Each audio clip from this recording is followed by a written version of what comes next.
Assalamu alaikum, 9th class P1 and N1. I am your mathematics lecturer Ira Mushtaq from the platform of Punjab Group High School Jadawala. Students, hope you are fine and well. Today 8th July 2020 we are going to discuss chapter number 10, which is of congruent triangles. Students, chapter number 10 से onward हम जितने chapters discuss करेंगे इन सब को जो है वो हम शॉर्ट क्वेश्चंस के हवाले से और डेफिनेशंस के हवाले से देखेंगे। हमने इन सारे चैप्टर्स की सिर्फ रिव्यू एक्सरसाइजेस करनी है और उसके अलावा चैप्टर 12 के आपको मैंने थ्योरम करवा दिए हैं। सिर्फ चैप्टर 12 के आपने थ्योरम करने हैं और बाकी जितने 10 से ऑनवर्ड 17 चैप्टर्स तक की रिव्यू एक्सरसाइजेस करेंगे हम और इनकी जो है वो डेफिनेशंस करेंगे। अब सबसे पहले तो आज का जो टॉपिक है वो है कॉन्ग्रेंसी ऑफ ट्राइंगल्स या कॉन्ग्रेंट ट्राइंगल्स क्या होती हैं। बेटे सबसे पहली बात तो ये कि ट्राइंगल को डिस्कस करते हैं कि ट्राइंगल क्या है। ट्राइंगल जो है वो एक ऐसी क्लोज्ड फिगर है जो 3 नॉन कोलिनियर पॉइंट से मिलके बनती है। ट्राइंगल के 6 कंपोनेंट्स होते हैं, टोटल 3 साइड्स होती हैं और 3 जो है वो उसके एंगल्स होते हैं। अब एक ट्राइंगल की 3 साइड्स हैं और 3 एंगल्स हैं। इसी तरीके से जितनी भी ट्राइंगल्स होंगी उनके 3 साइड्स और 3 एंगल्स होंगे। कॉन्ग्रेंट वर्ड का मतलब क्या होता है? कॉन्ग्रेंट वर्ड का मतलब होता है of same size same shape, यानी एग्जैक्टली अगर एक चीज़ शेप में भी दूसरे की जैसी है और शक्ल वो जो साइज़ में भी उसकी जैसी है, यानी दोनों की मेजरमेंट भी सेम है। कॉन्ग्रेंट वर्ड को आप जो है वो एग्जैक्टली दूसरे के जैसा होना कह सकते हैं, यानी इक्वालिटी से भी ज़्यादा जो है वो अगर कोई चीज़ दूसरे के इक्वल नज़र आ रही है, बिल्कुल उस शेप में भी उसके जैसी है, साइज़ में भी उसके जैसी है, तो उसके लिए कॉन्ग्रेंट का वर्ड यूज़ करते हैं हम। तो कॉन्ग्रेंट का सिंबल बेटे ये वाला होता है, इक्वालिटी का साइन, और उसके ऊपर ये टिल्ट होती है। कॉन्ग्रेंसी ऑफ ट्राइंगल की डेफिनेशंस है कि 2 ट्राइंगल्स, 2 ट्राइंगल एक दूसरे के कॉन्ग्रेंट होती हैं, are set to be congruent. 2 triangles को एक दूसरे के कॉन्ग्रेंट कहा जाता है रिटन सिंबॉलिकली, और उनका ये साइन है if there exist a correspondence. Correspondence कहते हैं मैच किया जाना। देखिए 2 ट्राइंगल्स एक दूसरे के कब कॉन्ग्रेंट होंगी? जब पहले ट्राइंगल की तीनों साइड्स, जैसा कि इस ट्राइंगल की पहली साइड है ए बी, साइड को आपको पता है चूंकि ये एक लाइन है, लाइन की जो है वो ये लाइन सेगमेंट है, क्योंकि इसके दोनों एंड पॉइंट्स हमें पता है, इसके ऊपर लाइन सेगमेंट का साइन। इसकी जो साइड ए बी है इसकी साइड डी ई के कॉन्ग्रेंट होनी चाहिए, इसकी साइड ये जो बी सी है इसकी साइड ई एफ के कॉन्ग्रेंट होनी चाहिए, और इसकी साइड सी ए जो है वो ये वाली सी ए इस साइड के एफ डी या डी एफ के कॉन्ग्रेंट होना चाहिए। इसी तरीके से एंगल, ये वाला एंगल का साइन है, एंगल ए कॉन्ग्रेंट होना चाहिए एंगल डी के, एंगल बी कॉन्ग्रेंट होना चाहिए एंगल ई के, और एंगल सी कॉन्ग्रेंट होना चाहिए एफ के। यानी पहली ट्राइंगल की तीनों साइड्स अपनी कॉरस्पॉन्डिंग का मतलब कि यहाँ अगर आप यहाँ पे ये नीचे वाली साइड की बात कर रहे हो तो इसकी कॉरस्पॉन्डिंग यहाँ पे ये नीचे वाली साइड है। यहाँ पे अगर आप लेफ्ट वाली की बात कर रहे हो तो ये लेफ्ट वाली ही उसकी कॉन्ग्रेंट है। 3 साइड्स अपनी कॉरस्पॉन्डिंग, 3 साइड्स के और एंगल अपने कॉरस्पॉन्डिंग एंगल्स के कॉन्ग्रेंट होंगे तो फिर हम डिक्लेयर कर देंगे कि ये दोनों ट्राइंगल्स एक दूसरे के कॉन्ग्रेंट हैं। और ट्राइंगल को कैसे लिखते हैं? ट्राइंगल ए बी सी, दरम्यान में कॉन्ग्रेंट का साइन जब मैच कर लेते हैं ये तीनों की तीनों चीज़ें, और ट्राइंगल डी ई एफ लिख दिया हमने। डेफिनेशन आपको बेटे ये सारी की सारी डेफिनेशन समरी से मिल जाएंगी। कॉन्ग्रेंट ट्राइंगल्स की डेफिनेशन आपकी चैप्टर 10 की समरी का लास्ट पॉइंट है।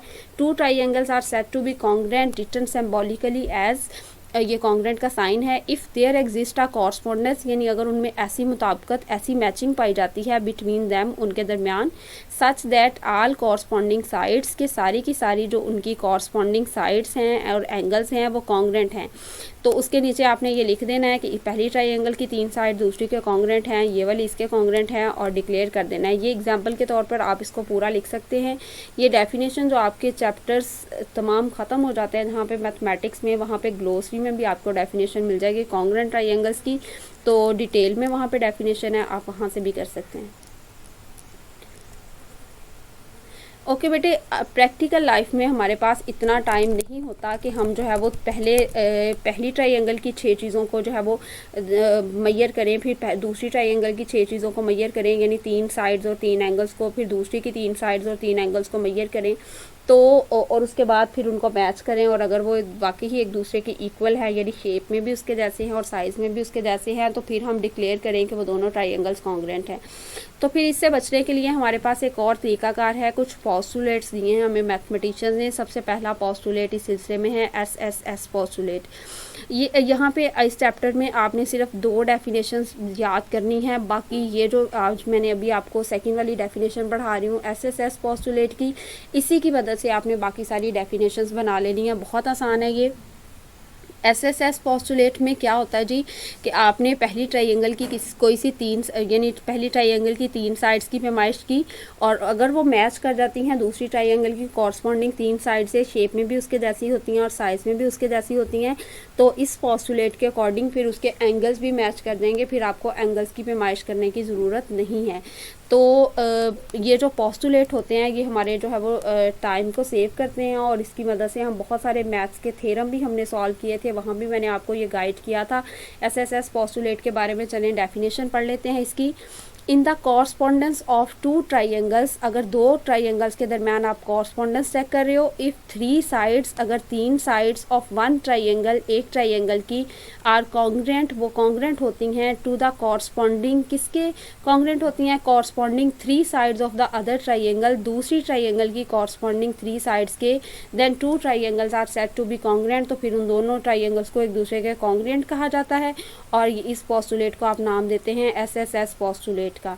तो ये वाली डेफिनेशन आपको जो है वो समरी में मिल जाएगी। समरी का 3rd या 4th पॉइंट है।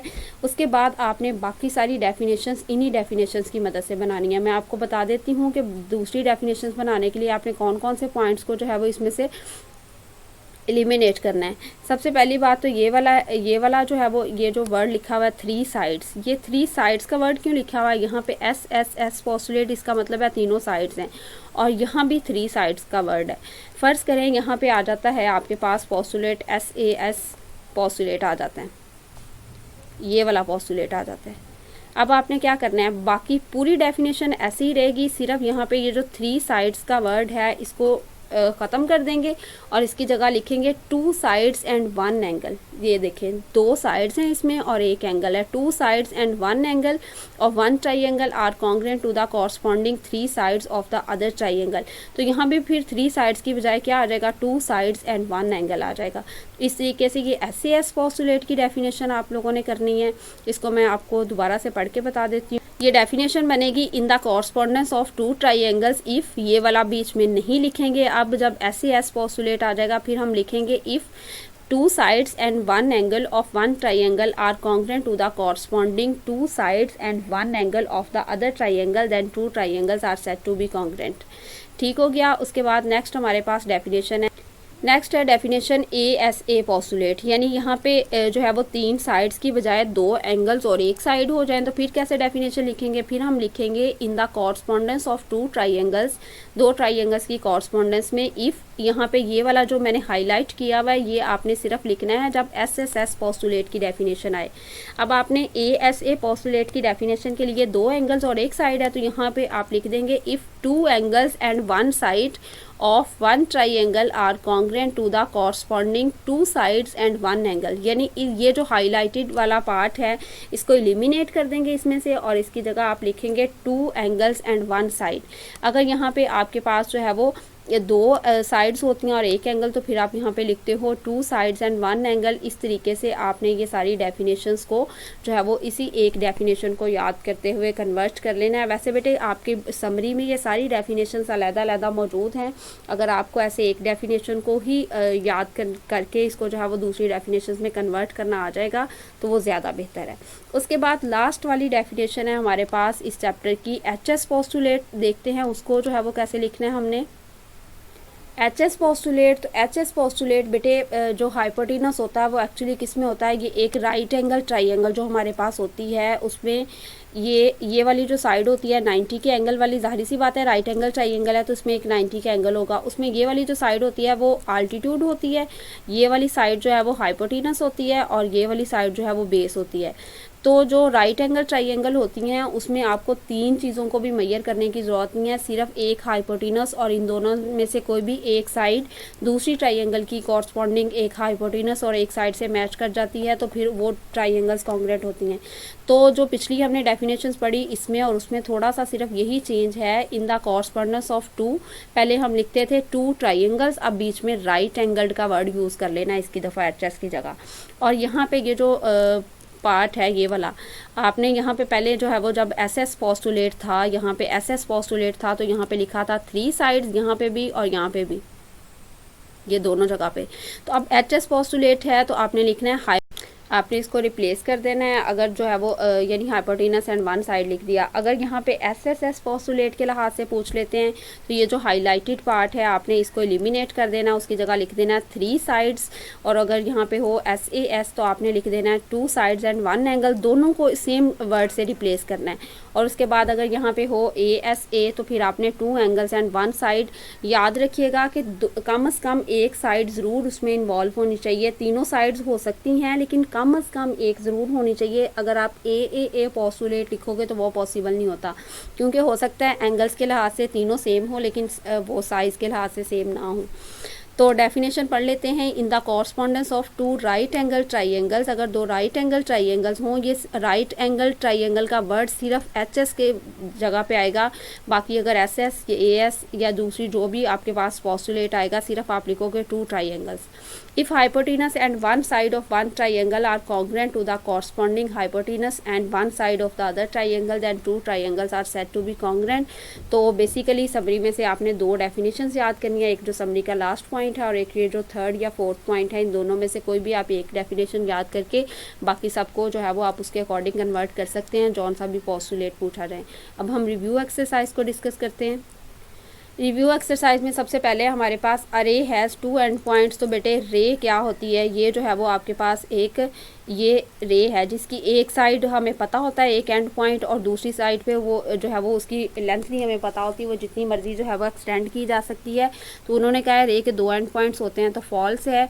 In a triangle there can be only right angle, one right angle जो है वो होता है, बिल्कुल ठीक है। यहाँ पे वन आएगा इसकी जगह पे। अच्छा, उसके बाद नेक्स्ट है आपके पास three points are set to be collinear if they lie on the same line. बिल्कुल ये भी ठीक है कि तीन या पॉइंट हो या जितने भी पॉइंट्स का सेट हो, अगर वो सेम लाइन पे मौजूद हैं तो उसे हम कहते हैं कि वो जो है वो कोलिनियर है। Two parallel lines intersect at a point. बेटे पैरेलल लाइंस कौन सी होती हैं? फॉर एग्जांपल ये है आपके पास ये एक और ये दूसरे वाली, और ये लाइंस नहीं है फ़िलहाल, ये है लाइन सेगमेंट्स। और अगर आप इनके दोनों साइड्स पे एरो साइन लगा देंगे इस तरीके से तो अब ये लाइंस बन गई हैं। अब ये दो पैरेलल लाइंस का मतलब है कि ये दोनों बिल्कुल एक दूसरे के साथ साथ चलती जा रही हैं। तो पैरेलल लाइंस तो कभी भी इंटरसेक्ट नहीं करती एक दूसरे को। इंटरसेक्ट करने का मतलब होता है एक दूसरे को कटा करते हुए गुजरना, यानी कट करते हुए इंटरसेक्ट करते हुए गुजरना। तो ये पैरेलल लाइंस कभी भी इंटरसेक्ट नहीं करती, इसलिए फॉल्स है ये। Two lines can intersect only one point. दो लाइंस हैं, फ़र्ज़ करें एक लाइन ये है और अगर ये पैरेलल नहीं है तो तब ये एक दूसरे को कट कर सकती हैं, लेकिन ये दोनों कितने पॉइंट्स पे एक दूसरे को कट करेंगी? दो लाइंस ओनली वन पॉइंट पे एक दूसरे को इंटरसेक्ट करते हैं, ये ट्रू है। ट्राइंगल ऑफ कॉन्ग्रुएंट साइड्स, अगर किसी ट्राइंगल की साइड्स कॉन्ग्रुएंट हैं, हमने पढ़ा था एस एस एस पोस्टुलेट, यानी तीनों साइड्स कॉन्ग्रुएंट हो तो फिर हम क्या कहते हैं कि वो ट्राइंगल्स ही एक दूसरे के कॉन्ग्रुएंट है, यानी उसकी बाकी जो एंगल्स बचते हैं वो भी कॉन्ग्रुएंट होंगे। तो उन्होंने लिखा है नॉन कॉन्ग्रुएंट का वर्ड एंगल्स के साथ, इस वजह से ये फॉल्स है। अगर साइड्स कॉन्ग्रुएंट हो जाएंगी तो वो पूरी ट्राइंगल ही कॉन्ग्रुएंट हो जाती है। यहाँ तक ये ट्रू फॉल्स कंप्लीट हो गया। अब क्वेश्चन नंबर 2 देखते हैं।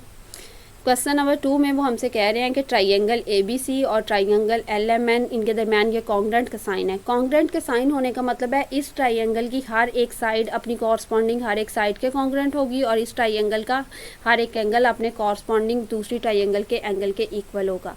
तो फिर मेजरमेंट एंगल M किसके इक्वल होगा? ये कॉन्ग्रुएंट होगा, बल्कि मेजरमेंट एंगल M कॉन्ग्रुएंट होगा। ये वाला M है तो ये आपके पास है बेटे 30 डिग्री, तो यहाँ पे 30 डिग्री किसकी वैल्यू है? B की, तो measurement angle B is equal to 30 degree. इसी तरीके से हमारे पास आ जाएगा मेजरमेंट एंगल N, वो किसके कॉन्ग्रुएंट होगा? तो मेजरमेंट एंगल N की वैल्यू है यहाँ पे आपके पास यहाँ पे बेटे इसकी वैल्यू 60 है, उसकी वैल्यू 30 थी, तो n की वैल्यू 30 है तो वो किसके कॉन्ग्रुएंट होगा, c के। तो जिस तरीके से उन्होंने लिखा हुआ है आपने फिल इन द ब्लैंक्स में उसी तरीके से लिखना है, मेजरमेंट एंगल और आपने c लिख देना, उसके आगे 60 डिग्री लिख दें। उसके बाद नेक्स्ट आपसे पूछा हुआ है कि मेजरमेंट एंगल ए किसके इक्वल होगा, तो मेजरमेंट एंगल ए यहाँ पे 90 डिग्री उसकी वैल्यू है, तो यहाँ पे 90 डिग्री वाला एंगल है एल, तो मेजरमेंट एंगल एल के इक्वल होगा इज इक्वल टू 90 डिग्री। ये सिर्फ आपके कॉन्सेप्ट को क्लियर करने के लिए था।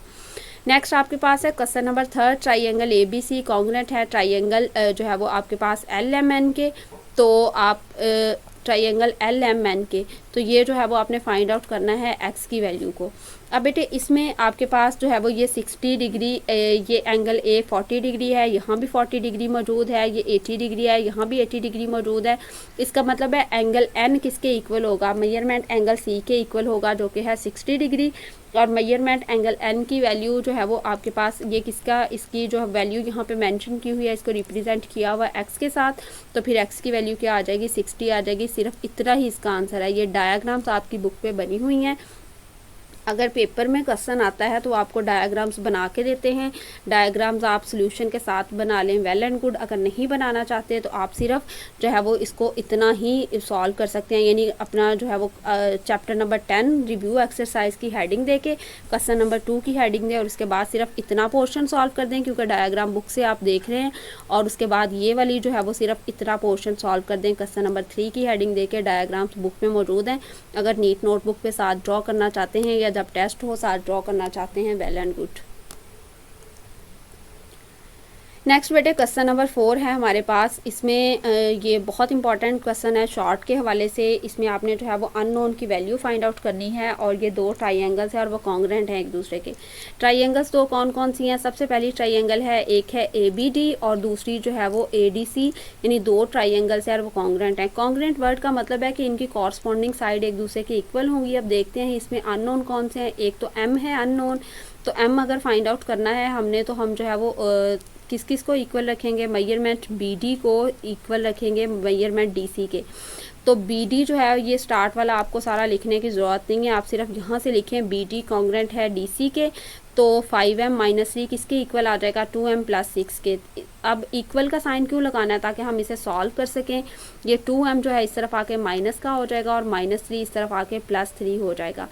5m में से 2m जाएंगे तो बाकी 3m रह जाएगा, और 6 + 3 9, 3 तो मल्टीप्लाई हो रहा है, इधर आके डिवाइड हो जाएगा, तो ये एक अननोन की वैल्यू आ गई 3। मैंने क्यों इन दोनों को एक दूसरे के इक्वल रखा, ये पहली ट्राइंगल है, ये दूसरी ट्राइंगल है, उन्होंने कॉन्ग्रुएंट का वर्ड ट्राइंगल के लिए क्वेश्चन में यूज़ किया है, तो इसका मतलब है कि इसकी कॉरस्पॉन्डिंग साइड जो है वो अपनी कॉरस्पॉन्डिंग साइड के दूसरी ट्राइंगल के इक्वल होगी, इस वजह से उनको इक्वल रखा है। उसके बाद यहाँ पे आपके पास एंगल C की वैल्यू में x मौजूद है, x भी अननोन है, तो एंगल C किसके इक्वल होगा, मेजरमेंट एंगल B के, तो ऑपोजिट एंगल्स आर कॉन्ग्रुएंट। और उसके बाद एंगल B जो है वो इज इक्वल टू है एंगल C के, या कॉन्ग्रुएंट का वर्ड भी लिख सकते हैं, सैम्बल। उसके बाद आपके पास है 55 इज इक्वल टू 5x + 5 + 5 उधर जाके -5 हो जाएगा। 55 में से 5 माइनस करेंगे, 5 माइनस करेंगे, बाकी 50 रह जाएगा, और वो वाला 5 इधर आके डिवाइड होगा। 5 10s are 50। यहाँ तक ये क्वेश्चन कंप्लीट हो गया। नेक्स्ट आपके पास 2 ट्राइंगल्स हैं, वो कॉन्ग्रुएंट है एक दूसरे के, और आपसे वैल्यू फाइंड आउट करने को कहा गया है अननोन की। अननोन है, इसमें x है, इसमें y है और z है। सबसे पहले तो x को देखें, ये जो 90 डिग्री वाली लाइन है ये 90 डिग्री वाले के इक्वल होगी, जो दूसरे वाली है वो दूसरे वाली के इक्वल होगी। तो यहाँ पे जो है वो हमारे पास जो QR है, आपकी बुक पे ये 90 डिग्री जो है वो वाज़े मेंशन है, तो फिर आपके पास ये जो QR है बेटे ये किसके इक्वल होगा, ये इक्वल होगा BC के। मैंने यहाँ पे बॉक्सेस बना दिए हैं ताकि आपको समझ आ जाए कि 3 वैल्यूज़ वेरिएबल की निकाली हुई हैं, x, y और z की। आप जिसकी मर्ज़ी पहले वैल्यू निकाल सकते हैं, लेकिन ये याद रखिएगा उसको उसकी कॉरस्पॉन्डिंग आपने वैल्यू को ही इक्वल रखना है। फॉर एग्जांपल सबसे पहले यहाँ पे QP की वैल्यू अगर निकालना चाह रहे हैं हम, तो QP जो है यानी x की वैल्यू निकालना चाह रहे हैं, तो QP अपनी कॉरस्पॉन्डिंग इसके इक्वल होगा, साइड AB के इक्वल होगा। QP की वैल्यू यहाँ पे लिखा हुआ है, QP इसके ऊपर लाइन सेगमेंट लगाना है, is equal to line segment AB। AB की वैल्यू कितनी है 3 सेंटीमीटर, और QP की क्या है x, तो ये आपके पास x की वैल्यू आ गई। उसके बाद आपके पास है जी QR किसके इक्वल होगा, ये 90 वाली लाइन के, तो BC के इक्वल होगा। QR जो है वो line segment is equal to line segment BC के। BC की वैल्यू है आपके पास Z, और QR की वैल्यू है 4 सेंटीमीटर, तो ये आपके पास Z की वैल्यू आ गई। उसके बाद आपके पास रह गया पी आर या आर पी, ये लाइन सेगमेंट किसके इक्वल होगा, सी ए या ए सी दोनों लिख सकते हैं उसके। तो आर पी की वैल्यू है 5 और ए सी की वैल्यू है y-1, ये -1 इस तरफ आके +1 हो जाएगा और ये आपके पास आ गया 6 सेंटीमीटर, चूँकि लेंथ की साथ सबके साथ 6 सेंटीमीटर लिखा हुआ तो इसके साथ भी 6 सेंटीमीटर आ जाएगा। यहाँ तक ये आपका चैप्टर नंबर 10 कंप्लीट हो गया। ये बेटे हमारे पास मल्टीपल चॉइस क्वेश्चन है चैप्टर नंबर 10 के समर वेकेशन होमवर्क के। There are dash sides of triangle, कितनी साइड्स होती हैं, 3। एंगल्स कितने होते हैं ट्राइंगल्स के, 3 होते हैं।